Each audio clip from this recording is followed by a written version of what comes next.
Hello, this is Seth for another vlog. Recently, I was reading an NBC News article called "As Algorithms Take Over, YouTube's Recommendations Highlight a Human Problem."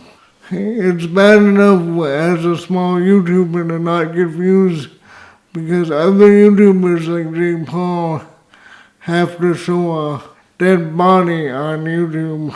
But what's worse is when your content is supplanted by something else, like a conspiracy video of fake moon landings and aliens living among us. This begins to undermine our society because it distracts from the real issues. Why is this happening? Money. YouTube, Facebook, and Google and Amazon all want a piece of your pie. Facebook and Google do it through ads. Amazon does it by having almost everything under the sun with increased access by selling Fire tablets and Alexa devices, so you can just say, "Hey, I want a new camera," and that camera will arrive at your house with you having almost done nothing to order it.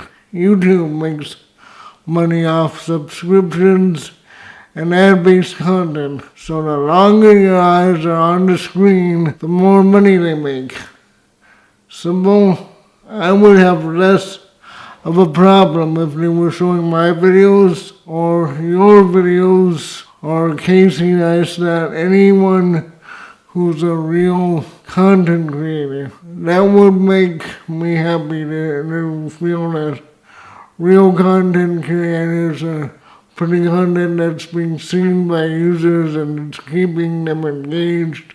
That's the way it used to be. That way the content creators would be earning part of the ad revenue and it would be more of a universally beneficial experience. But YouTube has found that conspiracy videos keep people watching. This is dangerous. See, when I grew up, a long time ago, like in the 80s, there was a time when we had civics in high school. I had civics, a form of civics, when I was in 6th grade. It was called Current Events. And we discussed things like the space shuttles and, one time we had to discuss the Challenger disaster. That was horrible, but at least we could discuss it and see what the media was trying to make us feel and see whether it was something that we should be engaged in or not, or anything like that. But now they don't have civics. The teachers tell you how to analyze what you were reading or seeing so you can find out what the motive behind the message was. Now schools are focused on tests. We only had one test when I was in school. It was the California Achievement Test. It was like every spring, 2, 4, 6, 8, 10, 12 grades. The odd grades never did it. And, I hated standardized tests because I'm not a tester. But I did it. Now they're having more and more tests, and I don't see that it's proving anything, and it's taking up too much time learning, because when you're at school, you should be learning something that will be useful for you when you grow up in your job or grow up and have to decide, is this information worth my time? Should I be watching this quasi-news program? Should I be watching Dr. Phil feeling angry at these stupid people he has on, or whether I should be angry at Dr. Phil for having smut on my TV because the only reason why these people are on is because Dr. Phil, and he's by no means the worst one, he's just my example. They're all driving media, they're all driving ads and ratings because that's what they have to do, that's the system they're under. But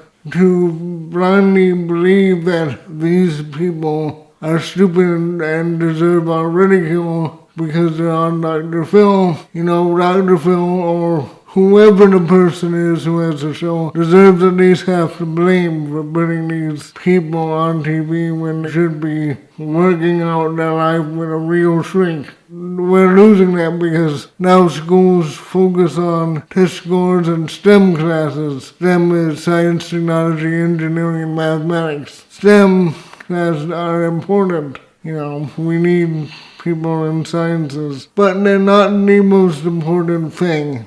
The most important thing is to be able to analyze what you were reading or watching or absorbing, hearing, whatever, so you can get to the true meaning of the message.